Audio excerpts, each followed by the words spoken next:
When you are working on a pediatric patient to take radiographs, just like this little cute guy, when do you know to use a size 2 or a size 1? So if your patient does not have any permanent dentition, any of their permanent molars, he does. He has a 6-year-old molars.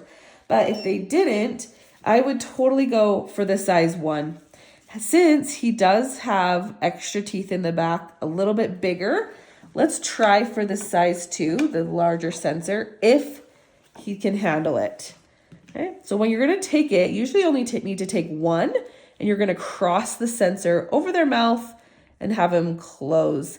If they cannot bite down and they're really uncomfortable and it's really kind of tender in the back of their throat, I would go to your size 1 and take 2. This is kind of an interesting image because if you notice, this image is the same part of the mouth, but this was used a size 1 sensor and this guy used a size 2 sensor. Can you see how much more anatomy we can see with this patient? So since this patient has their 6-year-old molars, their first molar fully erupted, we either need to take 1 size 2 image or 2 size 1 sensor images to get the full anatomy. Because with the size 1, I'm missing the distal of the molar, I'm missing the mesial of the baby molar, and those are really important anatomy to see if they have any decay or issues.